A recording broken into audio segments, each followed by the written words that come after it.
Alhamdulillah, kita bersyukur kepada Allah Subhanahu wa taala kerana pada malam yang indah ini sekali lagi kita ditemukan dalam majlis pengajian kitab Ihya Ulumuddin untuk kali yang ke-60.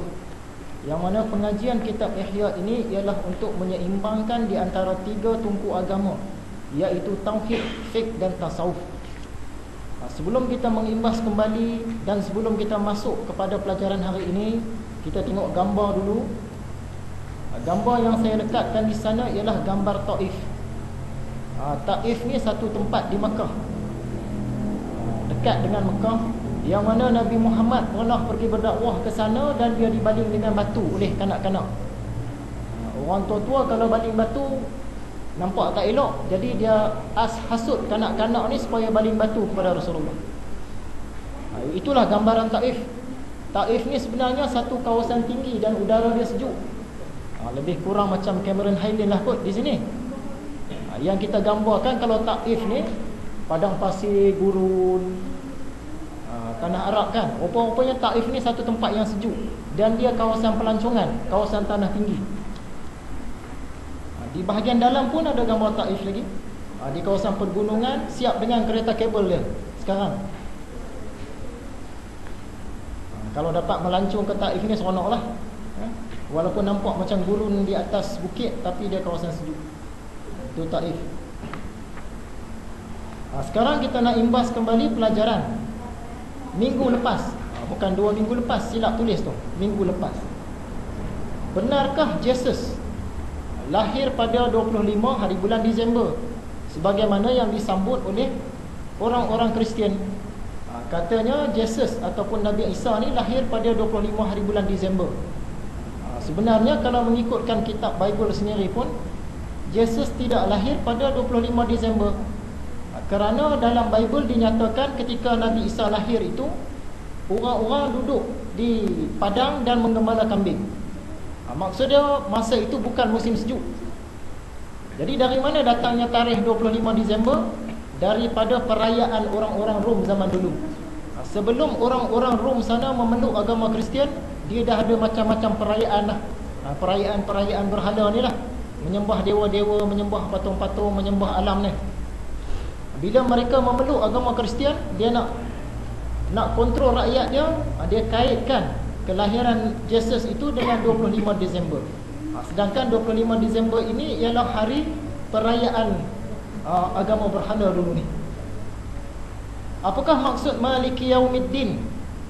Maksud dia raja ataupun penguasa ataupun pemerintah, iaitu Malik.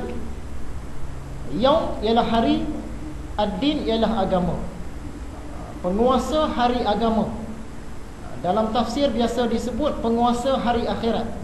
Siapakah penguasa hari akhirat ataupun hari agama? Itulah Allah Subhanahu wa taala. Kenapa dinamakan hari akhirat itu hari agama? Kerana pada hari itu tidak ada benda apa lain yang dinilai selain daripada agama.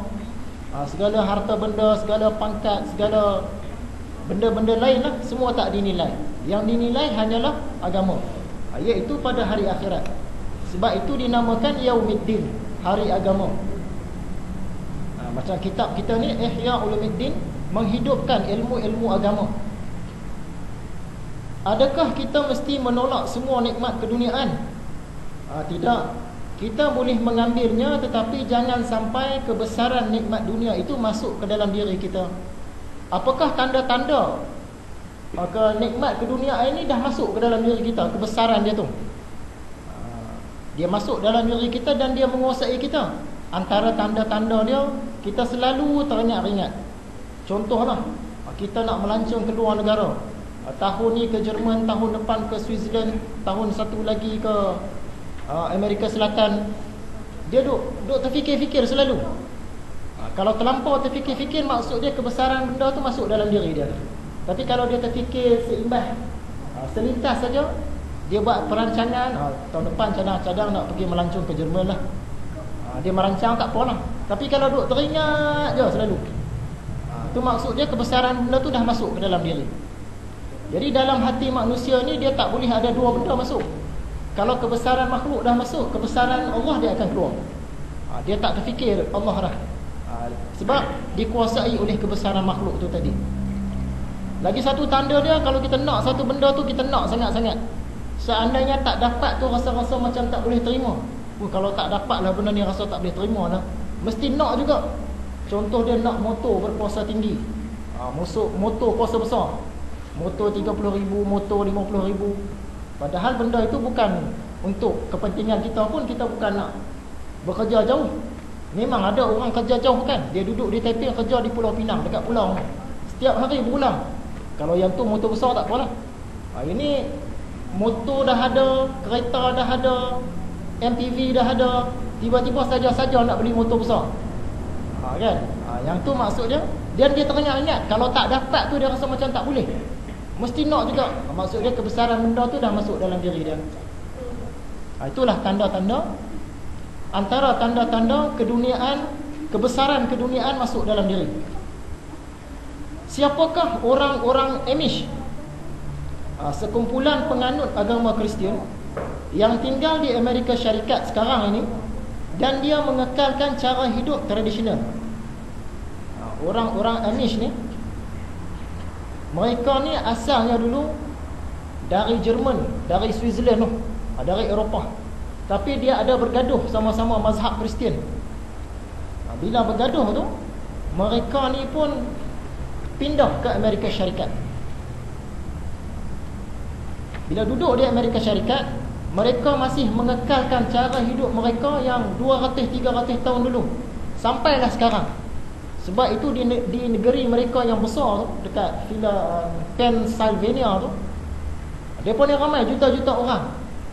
Tapi di rumah mereka, di kampung mereka, dia tak ada bekalan elektrik, walaupun duduk di Amerika Syarikat.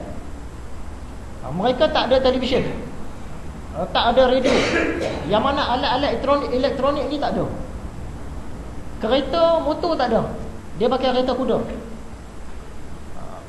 Mereka punya makanan datang daripada ladang, tapi di ladang dia tak gunakan jentera, dia gunakan haiwan, keldai ke kuda ke, digunakan yang tu.